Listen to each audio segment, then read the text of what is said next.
Level 1, the newcomer. You are now property. The chains biting into your wrists are the last link to your former life as a free man. It no longer matters if you were a Germanic prisoner of war or a debtor who sold his own soul. The cold iron at the entrance of the Ludus marks the beginning of your new reality. This is when you realize your name no longer has value. To the lanista, you are merely an investment that must generate dividends or die aesthetically. The air in the barracks is heavy and thick. It smells of stale sweat, accumulated urine, and that metallic fear emanating from 40 men crowded together. Your first night in the cell is not for resting. The chill of the stone seeps into your bones while you listen to the wails of those who have already lost hope. You think the trainer's whip will be your biggest problem, but there is something in the silence of this first night that will break you before any physical punishment does. To look at the bars is to understand that the outside world has disappeared. There is only you, the constant hunger, and the shadow of those who died yesterday. Tomorrow, you will receive a wooden sword that weighs less than your regrets. But today, you are just a number in the inventory of a gladiator school.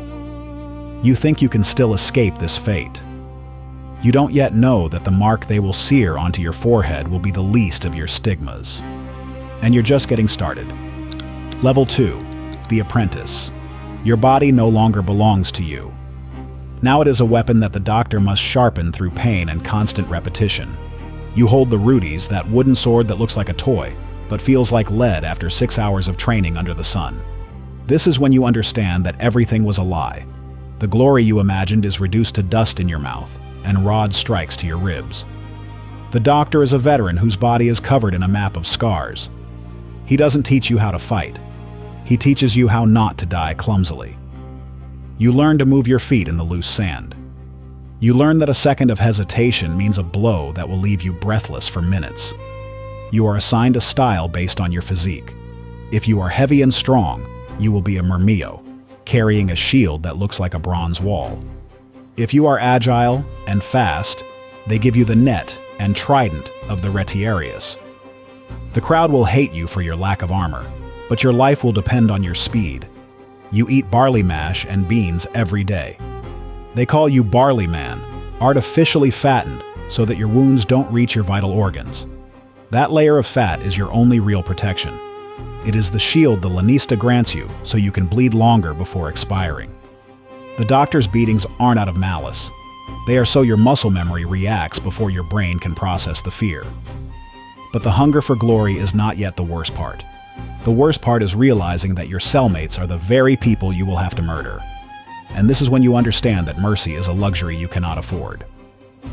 Level 3, the Novice. The midday sun blinds you as you walk through the tunnel toward the arena. The roar of 50,000 people hits your chest like a physical tide. Stepping onto the sand for the first time is like entering an oven. The heat is suffocating, and the smell of dried blood from the previous execution turns your stomach. Your opponent is another novice, just as terrified as you are. His eyes search for an exit that doesn't exist beyond the stone walls and the steel. This is when you cease to be who you were. The first time metal makes contact with another's flesh, something inside you turns off forever. You don't remember the fight, only the weight of the shield and the taste of the dust. You remember the sudden silence when your rival falls at your feet.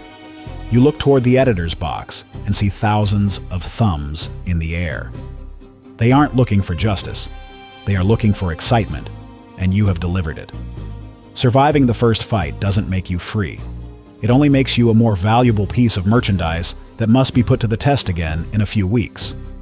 You understand that the crowd decides your fate. If you fight with cowardice, they will slit your throat, even if you won the technical match. You must learn to bleed beautifully.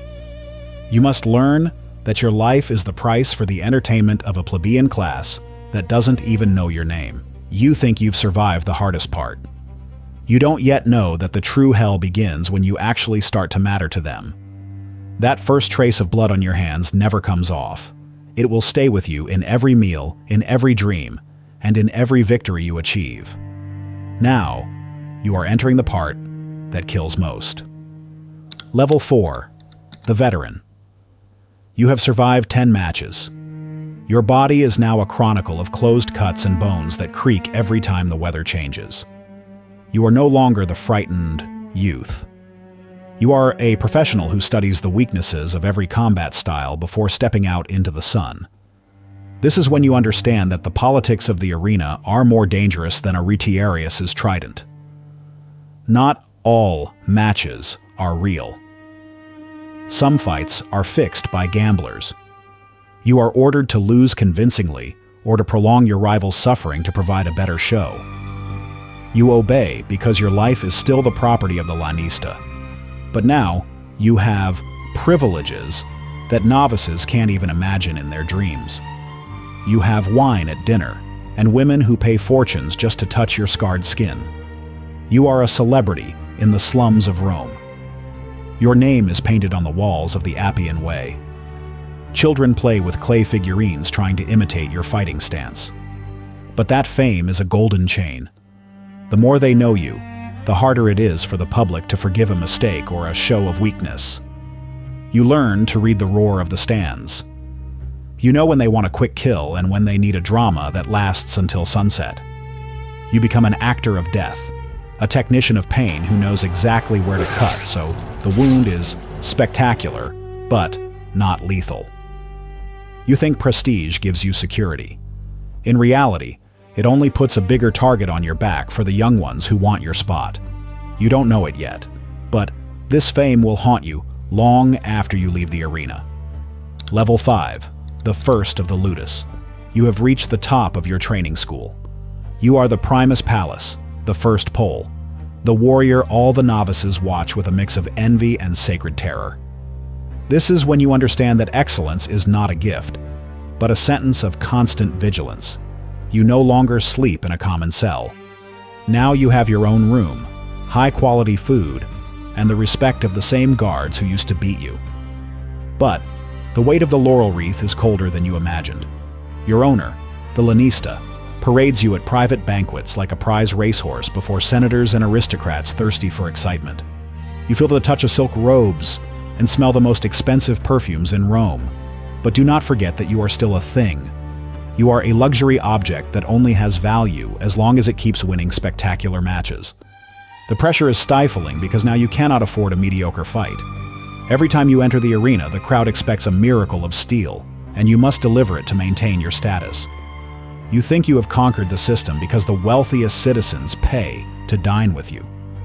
The reality is that you are just a more sophisticated entertainment than the rest, trapped in a golden cage. And this is when you understand that everything changes. A single mistake, a slip on the sand, or an ill-cured wound, and you will be dust once again in the eyes of those who cheer for you today. That ascent seemed like a reward until you understood the price of never being allowed to fail again. Level 6. The Freedman who chooses to stay. The moment you dreamed of for years has finally arrived in front of thousands of spectators. The Emperor stands up and with a solemn gesture hands you the Rudis, the wooden sword that symbolizes your ultimate freedom. You are no longer anyone's property. You can walk through the gates of the Ludus and never look back again. You can buy land, get married, and grow old watching the sun set over the fields of Italy. But when you walk the streets of Rome as an ordinary citizen, the silence burns your skin. No one shouts your name in the market, and no one trembles when you pass by. You discover that normal life is a prison narrower than your old cell. You feel like a ghost walking among men who do not understand what it is to hold the power of life and death in their hands. You decide to return to the arena, but this time you do it on your own terms, and under a contract you negotiated yourself. You are a Rudiarius, a free man who voluntarily chooses to return to the hell. Everyone else is trying to escape. Freedom didn't make you feel safe. It only made you realize that your only true home is the circle of loose sand. You would rather die under the midday sun than wither away in the anonymity of a grain shop.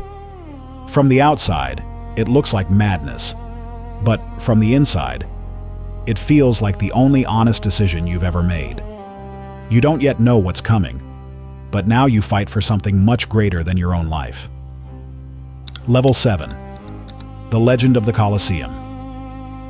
You are standing in the bowels of the Flavian Amphitheater, the most imposing structure man has ever built. You hear the roar of 80,000 people above your head, a sound that makes the very foundations of the earth vibrate. This is when you understand that history is written with the blood of those who dare to be legends. Today you do not fight for money, nor for women, nor for the favor of a mediocre lanista. Today you fight for immortality, under the gaze of Caesar himself, who expects you to give him the greatest show of his reign. The air is thick with incense, and the metallic scent of the executions that just finished in the arena. When you step out into the sun, the glint of armor and the thunder of the crowd hit you with almost religious force. Your opponent is another champion, another legend who has survived 1,000 deaths to meet you in this final moment. You feel the weight of your shield and the sweat running down your back like liquid fire. In every clash of metal, in every millimetric dodge, you feel the gods themselves holding their breath to see who falls first. There is no pain. There's no fear. There's only the frantic rhythm of combat and the certainty that this day will be remembered for 1,000 years. If you die today, your name will be carved into the stones of the Colosseum. If you live, you will have become a god among men. Now you truly understand the real price of having crossed that first threshold in chains so many winters ago. You entered as just another boy, and you emerged as something that could never go home the same way. And if you want to continue moving through history from the inside, now look at what it would have meant to live through the following conflict.